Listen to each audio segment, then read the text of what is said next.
পঞ্চগড়ের চন্দনবাড়িতে রাস্তা নির্মাণে নতুন ইটের পরিবর্তে ব্যবহার করা হচ্ছে প্রায় ২০০ বছর পুরনো মসজিদের মিনারের ইট। এতে অসন্তোষ দেখা দিয়েছে এলাকাবাসীর মাঝে। এলজিইডি বিষয়টিকে দেখছে পরিকল্পিত চক্রান্তের অংশ হিসেবে। পঞ্চগড় প্রতিনিধি সিদ্ধান্ত কর্মকারের পাঠানো তথ্য ছবিতে ডেস্ক রিপোর্ট। পঞ্চগড়ের বোদা উপজেলার চন্দনবাড়ি ইউনিয়নের মানুষের দীর্ঘদিনের দাবির প্রেক্ষিতে অবশেষে শুরু হয়েছে গোমস্তাপাড়া থেকে বলরামহাট পর্যন্ত রাস্তা পাকা করার কাজ। এলাকাবাসীর নিত্যদিনের ভোগান্তি দূর হওয়া সহ উন্নত যোগাযোগের অপেক্ষা অবসানের পথে।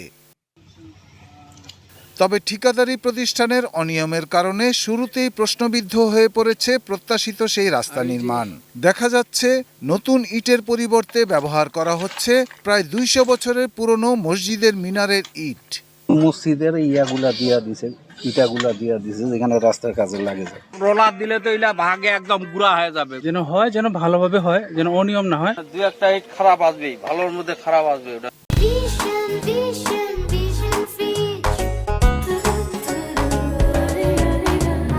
প্রায় ১.৫ কোটি টাকা ব্যয় বরাদ্দে ২,২৮০ মিটার রাস্তা পাকা করার কাজটি পায় ঠিকাদারি প্রতিষ্ঠান নাহিদ এন্টারপ্রাইজ। বাস্তবে কাজ করছে আবুল কালাম নামে অন্য আরেক ঠিকাদারের লোকজন।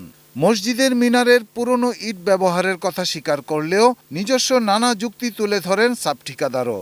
বেশি না তো ৬ থেকে ৭ টনি বড় মসজিদের ওইটা ভাঙতে পরে মসজিদ তৈরি করছো। ওই ইটগুলা ছিল পুরাতন ইটগুলা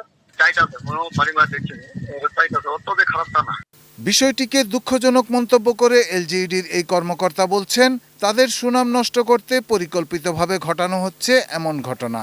ওইটা তো আর আমরা তাদেরকে ব্যবহারের অনুমতি দিইনি, লুকায় হয়তো ব্যবহার করছে, আমরা জানতে পারছি, আমরা ব্যবস্থা নিব।